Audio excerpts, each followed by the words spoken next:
Hi, I'm Bill Hansberry. I'm a specialist multisensory teacher at Fullerton House, Assessment Therapy and Teaching in Adelaide. And I'm also co-author of the Playberry Multisensory Language Program with Alison Playford. She's the Playford, and I'm the Berry, Hansberry. I also co-authored the word cracking suite of morphology resources with Sally Andrew. And more recently, my colleague and I, Michael Shanahan, and I have started the Dyslexia podcast. So Dyscastia. So you might want to catch us on them if you aren't completely sick of my voice by the end of this bit. So I want to take you through the 44 phonemes of the English language, at least how we say them here in South Australia, but this will be applicable to, I reckon, all Australian accents. But here in South Australia, we do proclaim to speak the Queen's English. That'll be controversial.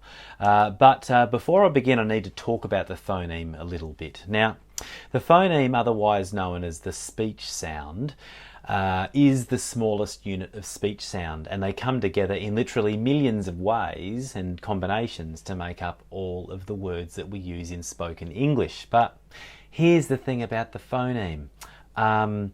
It's not real. They don't really exist.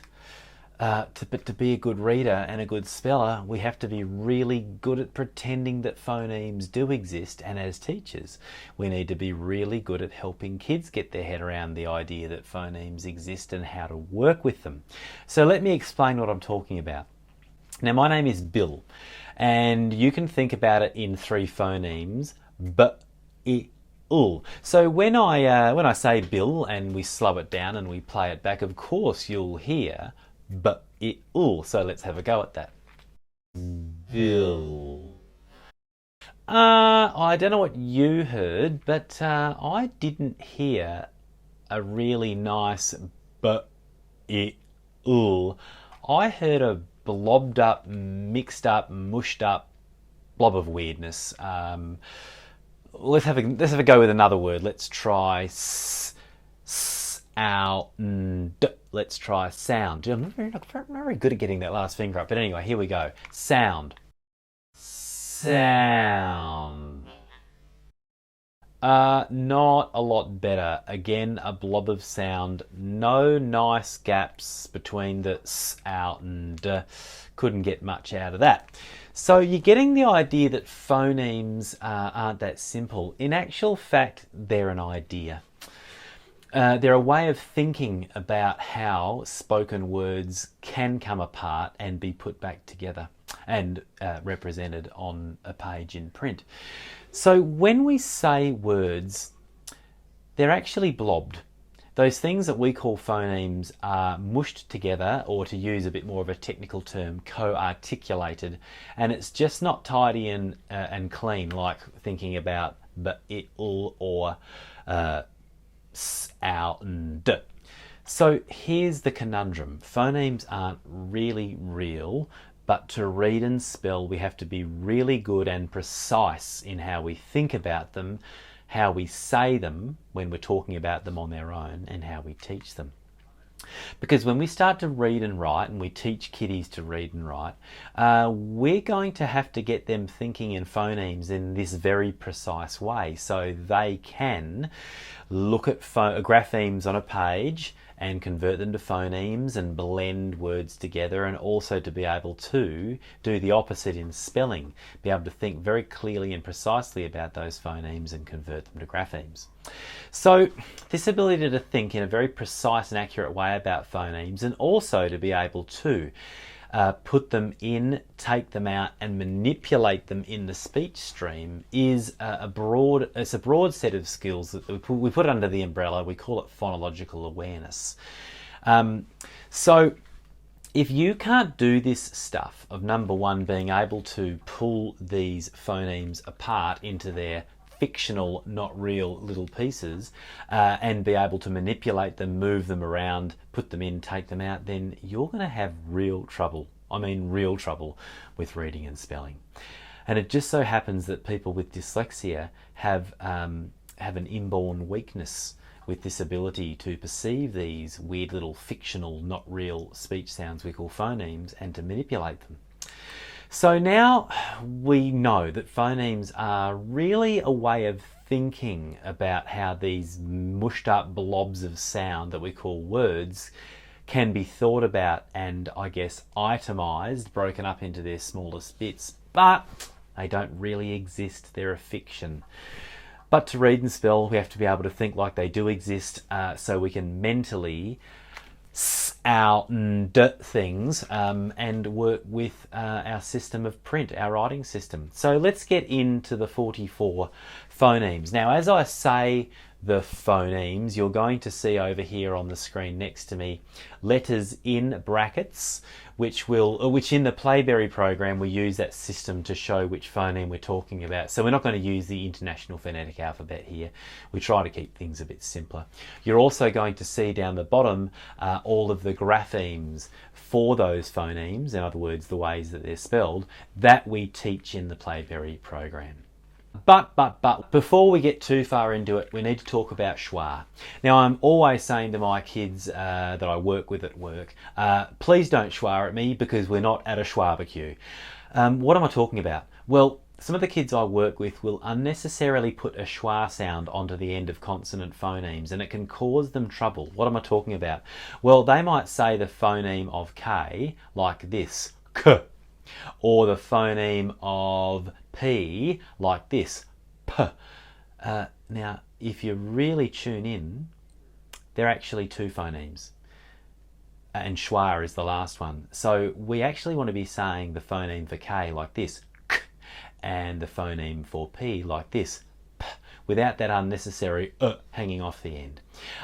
So I'm going to use what we call pure phonemes or pure sounds when I go through these. So it'll be a bit weird on your ear if you're not used to this, and it'll get really freaky when we get to the pronunciation of the phonemes for consonant Y and consonant W. So tune in for that little ripper. Okay, so let's go. Let's start with the consonant sounds in our language. I'm going to over-articulate with my mouth. Here we go. B as in bat, D as in dot, F as in fish, G as in gate, H as in hat, J as in jet, K as in cat, L like in lamp, M as in man, N as in nest, and N like on the end of ring. P like in pin, R like in rabbit, S like in sun, J like in the middle of treasure or pleasure, T as in tent, V as in van, W as in window, and Y as in yellow, yeah, there they were, Z as in zebra, Ch as in cherry, Sh as in ship, Th like in bathers, and Th like in thongs. Okay, so that's the consonant sounds out of the way. Let's get into the short vowel sounds. Here we go. A like in apple, E like in egg, I like in igloo, U like in bullet, O like in octopus, and A like in umbrella, R like in card or bath. Now I just want to stop there and think about the graphemes we use to spell the sounds R. So the R sound is one that we use a lot in our accent, but if you say the word bath and you're an American, it'll be more like bath, and if you're from certain parts of England, it'll be bath. But we do the R bit here, and the R sound can be spelled with an A on its own if it's in front of a sibilant sound, a hissing sound that is, or an AR like in the word car. Okay, let's keep rolling now into the long vowel sounds. Now we say the long vowel sounds or the long phonemes say the name of the letter. Now those of you who teach the Playberry, you will be familiar with the spelling choices for the long vowel sounds chart. We put the common or the most common graphemes for these phonemes on that chart. Okay, and it helps them with their spelling. Okay, here we go, the long vowel phonemes. A like in acorn, E like in emu, I like in iPad, O like in oval, U like in unicorn, U like in flute, owl like in house, and oi like in the middle of coin. Now we get into a group of sounds which we call R controlled, and the R letter does a whole lot of weird things to vowels, so here we go. Like in fern, like in square, ear like in ear or fear, or like in the middle of snore, and we're up to the last sound, which is and that is schwa. We call that one schwa. Now, the schwa sound happens to be the most common phoneme. I should say phoneme, shouldn't I? The schwa phoneme is the most common phoneme that you will hear in the South Australian or Australian pronunciation of phonemes. It is absolutely everywhere. You'll hear it on the end of teacher and butter. If your name is Amanda, you've got two of them. So when you think about schwa and tune your brain into it, you'll hear it everywhere. And it's really hard for kids to spell because it gets spelled in all sorts of different ways.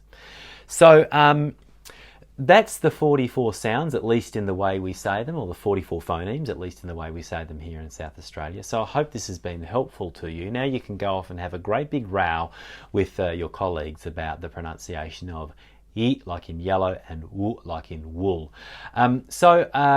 You can like this if you want, or you can see my web address, my web page address there. I'm on Facebook, Hansberry Educational Consulting. You can go find the Dyslexia podcast if you like, or you can not do any of those things and I completely get it. So thanks a lot for listening, and thank you to Lawson Hansberry and Royale Productions for putting this together, and the Royale production information is just there. Lawson has become quite experienced in working in science of reading schools and helping document and film all sorts of instructional stuff. So thank you, Lawson. Enjoy the rest of your day.